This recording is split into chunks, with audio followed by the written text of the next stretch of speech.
الحمد لله الذي لم يلد ولم يولد ولم يكن له كفوا أحد، والصلاة والسلام على خير البشر محمد المصطفى وعلى آله الأطهر، ونشهد أن لا إله إلا الله، ونشهد أن محمدا عبده ورسوله. أما بعد، أعوذ بالله من الشيطان الرجيم. بسم الله الرحمن الرحيم. يا أيها الذين آمنوا كتب عليكم الصيام كما كتب على الذين من قبلكم لعلكم تتقون، أو كما قال الله تبارك وتعالى في الكلام المجيد والفرقان الحميد.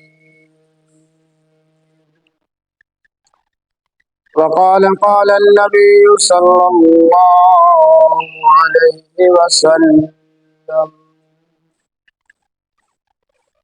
الصوم لي وأنا أجزي به، أو كما قال عليه الصلاة والسلام. صدق الله المولانا العظيم، وصدق رسوله النبي الكريم، ونحن على ذلك لمن الشاهدين والشاكرين، فالحمد لله رب العالمين. اللهم صل على محمد وآله وعترته بعدد كل معلوم لك. میرے محترم سامعین اور میرے عزیز دوستوں بزرگوں، حضرت سلمان رضی اللہ تعالی عنہ سے روایت ہے کہ نبی صلی اللہ علیہ وسلم نے ہمیں خطبہ ارشاد فرمایا، شعبان کے آخری دنوں میں، اور اللہ کے نبی صلی اللہ علیہ وسلم نے فرمایا تمہارے اوپر ایک عظیم مہینہ آنے والا ہے، وہ عظیم مہینہ ہے اور اس مہینے کے اندر ایک رات ہے جو ہزاروں راتوں سے افضل ہے۔ تو میرے بھائیوں، رمضان المبارک کے مہینے کے اندر اللہ کے نبی صلی اللہ علیہ وسلم نے صحابہ کرام کو کچھ نصیحتیں ارشاد فرمائی۔ سب سے پہلے اللہ کے نبی صلی اللہ علیہ وسلم نے فرمایا یہ مہینہ صبر کا مہینہ ہے،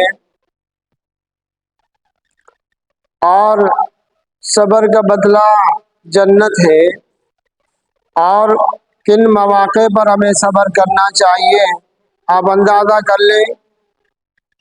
جس بندے نے روزہ رکھا، ظاہری بات ہے صبح سے لے کر شام تک بھوک اور پیاس کی وجہ سے اس کو تکلیف آئے گی، اس بھوک اور پیاس پر اس کو کیا کرنا ہے؟ صبر کرنا ہے، اور گناہوں سے اپنے آپ کو بچانا ہے، صبر کرنا ہے۔ یہاں تک کہ آتا ہے کہ رمضان کے مہینے میں کسی سے جھگڑا مت کرو، صبر کر لو، کسی سے جھگڑو مت۔ اگر کوئی آپ سے جھگڑا کر لے تو آپ اس جھگڑے سے الگ ہو جائیں، یا کم سے کم آپ یہ بات اس جھگڑے والے کو کہہ دیں، جو جھگڑا کر رہا ہے اس کو کہہ دیں کہ میرا تو روزہ ہے، میں جھگڑا نہیں کروں گا۔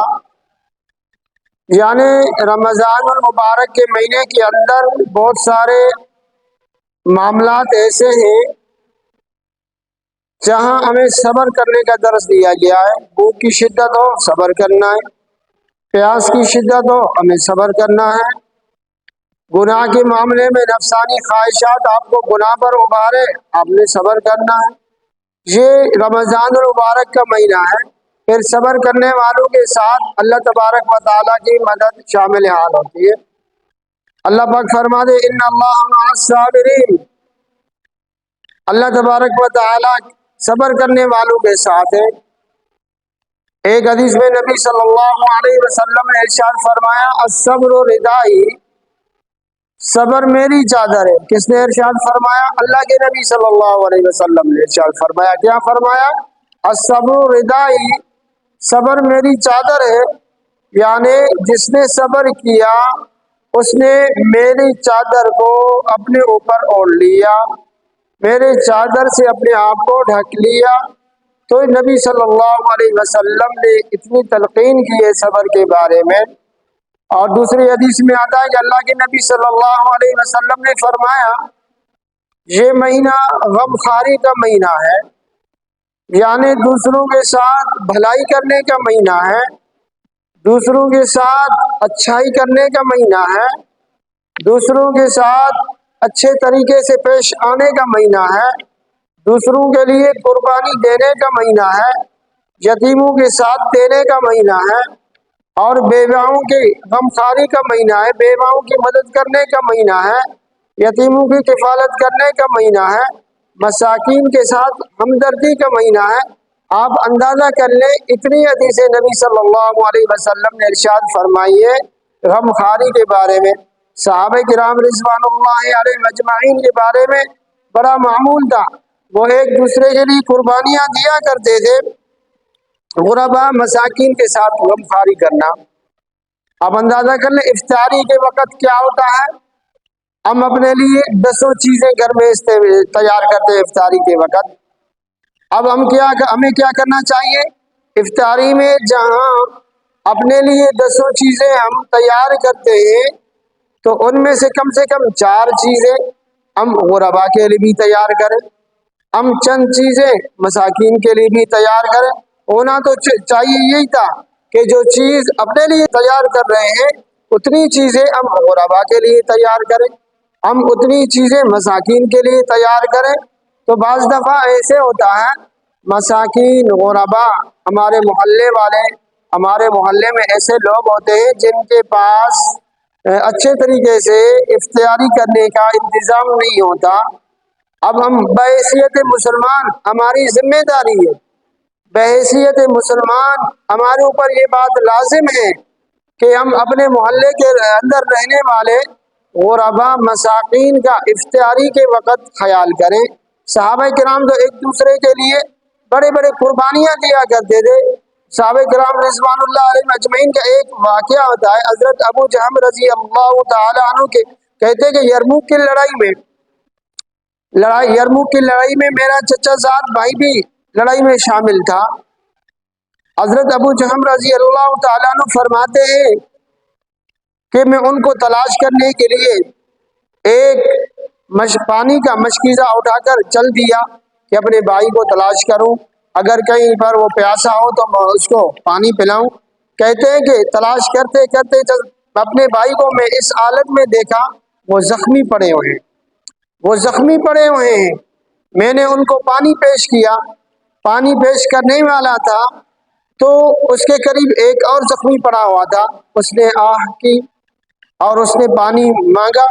میرا زخمی چچا زاد بھائی جو زخمی حالت میں ہے تو اس نے مجھے اشارہ کیا کہ مجھے پہلے پانی نہیں پلاؤ، یہ میرے قریب میرا ایک اور مسلمان زخمی پڑا ہوا ہے جو پانی مانگ رہا ہے، مجھے چھوڑ کے اس کو پانی پلاؤ۔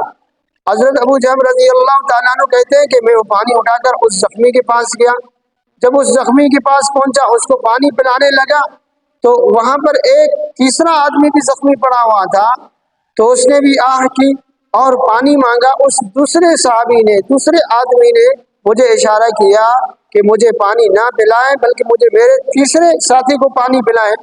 کہتے ہیں کہ وہ پانی اٹھا کر میں تیسرے آدمی کے پاس پہنچا تو وہ بھی دم توڑ چکا تھا، اور وہ پانی اٹھا کر میں دوسرے صحابی کے پاس آیا، دوسرے مسلمان کے پاس آیا تو وہ بھی دم توڑ چکے تھے۔ وہ پانی اٹھا کر میں اپنے چچا زاد بھائی کے پاس آیا تو وہ بھی دم توڑ چکے تھے۔ آپ اندازہ کر لیں لڑائی کی حالت میں زخمی ہونے والے صحابہ کرام رضوان اللہ علیہ اجمعین خود پانی نہیں پی رہے، دوسرے ساتھی کی طرف اشارہ کر رہے کہ ان کو پانی پلائیں۔ یہ اسلام نے ہمیں غم خواری کا درس دیا ہے، اسلام نے ہمیں غربا مساکین ضرورت مندوں کے ساتھ تعاون کا حکم فرمایا ہے، ان کی ضرورتوں کا خیال کرنے کا حکم فرمایا ہے۔ آپ اندازہ کر لیں، ایک روایت میں آتا ہے کہ قیامت کے دن میدان حشر میں اللہ تبارک و تعالی ایک آدمی کو بلائیں گے اور اس سے کہیں گے اللہ تبارک و تعالی کہ میں بھوکا تھا، تو نے مجھے کھانا کھلایا۔ وہ کہے گا اللہ آپ تو کھانے پینے سے پاک ہیں، آپ کو میں نے کھانا کیسے کھلایا؟ اللہ پاک اس سے پھر کہیں گے میں پیاسا تھا، آپ نے مجھے پانی پلایا، مجھے کپڑوں کی ضرورت تھی، آپ نے مجھے کپڑے پہنا دیے۔ وہ کہے گا اللہ آپ کھانے پینے سے پاک، آپ لباس سے پاک، آپ پیاسے نہیں ہوتے، پانی سے پینے سے پاک، اللہ آپ نے مجھ سے کپڑے کب مانگے؟ تو وہ کہے گا آپ کو یاد ہے کہ آپ نے فلاں غریب کو کھانا کھلایا، آپ نے فلاں بھوکے کو کھانا کھلایا، فلاں مسکین کو آپ نے پانی پلایا، آپ نے فلاں مسکین کو کپڑے پہنائے۔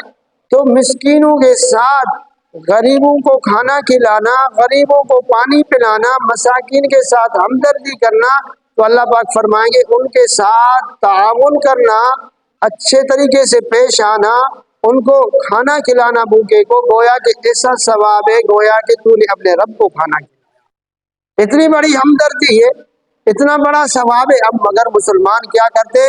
اپنے لیے افطاری کے وقت ہزاروں سینکڑوں چیزیں تیار کرتے ہیں۔ ہاں ہم درجنوں چیزیں اپنے لیے تیار کرتے ہیں، استعمال کرتے ہیں، مگر ہمارے محلے کے اندر غربا بھی ہوتے ہیں، مساکین بھی ہوتے ہیں، فقراء بھی ہوتے ہیں، مگر ہم کو ان کا خیال نہیں کرتے۔ تو اللہ کے نبی صلی اللہ علیہ وسلم نے فرمایا رمضان مہینہ صبر کا مہینہ ہے، تو صبر کا بدلہ بھی جنت ہے۔ اللہ کے نبی صلی اللہ علیہ وسلم نے فرمایا یہ غم خاری کا مہینہ ہے، مساکین کے ساتھ غم خاری کرے، فقراء مساکین یتیموں کے ساتھ غم خاری کرنے کا مہینہ ہے۔ آپ اندازہ کر لیں اللہ تبارک و تعالی کتنی بڑی انعامات سے نوازتے ہیں جب بندہ غم خاری کرتا ہے، مسکینوں کا خیال کرتا ہے۔ حضرت یحییٰ برقی رحمت اللہ علیہ ایک بڑے اللہ والے گزرے، کون؟ حضرت یحییٰ برقی رحمت اللہ علیہ۔ حضرت یحییٰ برقی رحمت اللہ علیہ پر حضرت یحییٰ برقی رحمت اللہ علیہ حضرت سفیان ثوری رحمت اللہ علیہ پر ہر ماہ 1000 درہم خرچ کرتے تھے۔ ہاں آپ اندازہ کر لیں کہ حضرت یحییٰ برقی رحمت اللہ علیہ حضرت سفیان ثوری رحمت اللہ علیہ پر ہر مہینے 1000 درہم خرچ کرتے تھے۔ حضرت سفیان رحمت اللہ علیہ سجدے میں چلے جاتے، پھر ان کے لیے دعائے مغفرت کیا کرتے تھے۔ تو آپ اندازہ کر لیں کتنی یہ بڑی بات ہے۔ اس کے بعد جب حضرت یحییٰ کا انتقال ہوا تو لوگوں نے خواب میں ان سے پوچھا، حضرت یحییٰ رحمت اللہ علیہ کا جب انتقال ہوا، وہ خود بھی اللہ والے ہیں، ان کا انتقال ہو گیا، تو خواب میں ان سے کسی نے پوچھا کہ آپ پر کیا گزری؟ انہوں نے کہا سفیان ثوری رحمت اللہ علیہ کی دعاؤں کی برکت سے اللہ تبارک و تعالی نے میری مغفرت کر دی۔ آپ اندازہ کر لیں کہ حضرت یحییٰ برقی رحمت اللہ علیہ کس پر خرچ کیا کرتے تھے؟ حضرت سفیان ثوری رحمت اللہ علیہ پر ہر مہینے 1000 درہم خرچ کیا کرتے تھے ان پر۔ جب حضرت یحییٰ برقی رحمت اللہ علیہ کا انتقال ہو گیا تو کسی نے خواب میں دیکھا کہ آپ کے ساتھ کیا حالت ہوئی، آپ پر کیا گزری آخرت کے معاملے میں، قبر کے اندر؟ تو اس نے کہا کہ سفیان ثوری، حضرت سفیان ثوری رحمت اللہ علیہ سجدے میں جا کر جو میرے لیے مغفرت کی دعا کیا کرتے تھے، اللہ تبارک و تعالیٰ نے ان کی دعاؤں کی وجہ سے میری مغفرت فرما دی۔ آپ اندازہ کر لیں کہ ہم جو کھانا یتیموں کو کھلاتے ہیں اللہ تبارک و تعالیٰ اس کی وجہ سے مغفرت فرماتے ہیں۔ ہم کسی غریب مسکین کو لباس پہناتے ہیں تو اللہ تبارک و تعالیٰ اس کی وجہ سے ہماری مغفرت فرماتے ہیں۔ تو یہ اللہ تبارک و تعالیٰ کے ساتھ کاروبار ہے، اللہ تبارک و تعالیٰ کے ساتھ تجارت ہے۔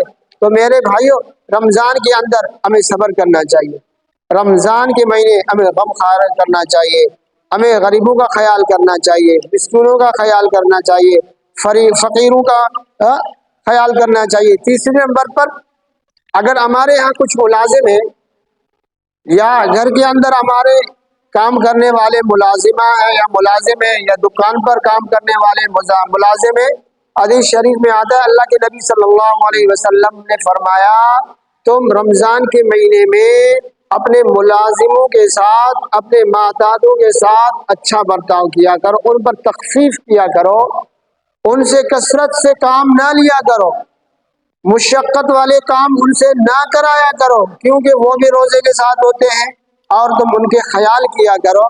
مگر ہمارے ہاں کیا ہوتا ہے، ہمارے ہاں روزے کی حالت میں کوئی ملازم ہوتا ہے تو ہم ان کا خیال نہیں کرتے۔ بعض دفعہ لوگ یہی کہتے ہیں کہ ملازموں کو شکایت آئی ہے کہ ملازم کو کہا جاتا ہے کہ آپ روزہ نہ رکھیں، آپ روزہ رکھیں گے تو کام کون کرے گا؟ بھائی اللہ کے نبی صلی اللہ علیہ وسلم نے چاہے مالک ہو یا ماتحت ہو، اللہ تبارک و تعالیٰ نے سارے بندوں کو، اللہ تبارک و تعالیٰ نے سارے مسلمانوں کو روزے رکھنے کا حکم فرمایا ہے۔ تو جو روزہ رکھے آپ کا ملازم، اس پر آپ تخفیف کریں، ہاتھ ہلکا رکھیں، ان سے مشقت والے کام نہ کرائیں، بلکہ آپ ایک اور ملازم رکھیں عارضی طور پر ایک مہینے کے لیے، آپ اپنے ملازموں کو بڑھا دیں، ایک اور ملازم رکھ دیں تاکہ ان پر تخفیف ہو، ان کے ساتھ آسانی کا معاملہ ہو۔ پھر اللہ کے نبی صلی اللہ علیہ وسلم نے فرمایا کہ رمضان کے مہینے کے اندر 4 کام کثرت سے کیا کرو۔ کتنے کام؟ 4 کام۔ پہلا کام کہ افضل الذکر لا الہ الا اللہ، لا الہ الا اللہ کلمہ طیبہ کا ورد ہم کثرت سے کیا کریں۔ افضل الذکر لا الہ الا اللہ۔ حضرت موسیٰ علیہ السلام نے اللہ تبارک و تعالیٰ سے دعا کی، اے اللہ آپ مجھے خاص کلمہ بتائیں، مجھے خاص کلمہ بتائیں جو اس کے ذریعے میں ورد کیا کروں، میں وہ پڑھتا رہا کروں۔ اللہ تبارک و تعالیٰ نے فرمایا موسیٰ لا الہ الا اللہ پڑھا کرو۔ تو حضرت موسیٰ علیہ السلام نے کہا یا اللہ یہ تو سب پڑھتے ہیں، یا اللہ یہ تو سب پڑھتے ہیں۔ حضرت اللہ تبارک و تعالیٰ نے فرمایا موسیٰ یہ وہ کلمہ ہے، میزان کے اندر، ترازو کے اندر ایک طرف یہ کلمہ رکھ دیا جائے اور دوسری طرف پوری کائنات رکھ دی جائے، دوسری طرف پوری کائنات رکھ دی جائے، دنیا کی ہر چیز رکھ دی جائے، تو لا الہ الا اللہ والا جو پلڑا ہے وہ بھاری ہوگا۔ تو ہمیں کثرت سے پڑھنا چاہیے لا الہ الا اللہ۔ دوسرے نمبر پر ہمیں استغفار کرنا چاہیے۔ اللہ کے نبی صلی اللہ علیہ وسلم نے فرمایا طوبی لمن وجد فی صحیفتی استغفارا کثیرا، وہ مبارکباد کا مستحق ہے جس کے اعمال نامے میں کثرت سے استغفار ہو، اور توبہ کرنے والا اللہ کا محبوب بن جاتا ہے، اللہ کا دوست بن جاتا ہے۔ تو سب سے پہلے رمضان کے مہینے میں کثرت سے ہم پڑھیں لا الہ الا اللہ، ورد کریں اس کا، اور دوسرے نمبر پر استغفار کریں۔ تیسرے نمبر پر اللہ کے نبی صلی اللہ علیہ وسلم نے فرمایا جنت کا حصول، اللہ سے تم جنت مانگا کرو، اور جنت کا اعلیٰ طبقہ ہے جنت الفردوس، اللہ تبارک و تعالیٰ سے تم جنت الفردوس مانگ لیا کرو۔ تو ہمیں کثرت سے مانگنی چاہیے دعاؤں کے اندر اللہ ہمیں جنت الفردوس نصیب فرما دے، اللہ ہمیں جنت کا اعلیٰ مقام نصیب فرما دے۔ چوتھے نمبر پر اللہ کے نبی صلی اللہ علیہ وسلم نے فرمایا تم جہنم سے پناہ مانگ لیا کرو، کیونکہ جہنم کی آگ سب سے زیادہ سخت ہے، وہاں کی تکالیف سب سے زیادہ سخت ہے۔ تو ہمیں جہنم سے بچنے کے لیے اللہ کی پناہ مانگنی چاہیے اور اللہ پاک سے دعا کرنی چاہیے اللہم اجرنی من النار، اللہم اجرنی من النار۔ دعا فرمائیں، جو کچھ کہا اللہ تبارک و تعالی ہم سب کو عمل کرنے کی توفیق نصیب فرمائے، اور اللہ تبارک و تعالی ہمیں نبی صلی اللہ علیہ وسلم کی سنتوں پر عمل کرنے والا بنا دے۔ وما علینا الا البلاغ۔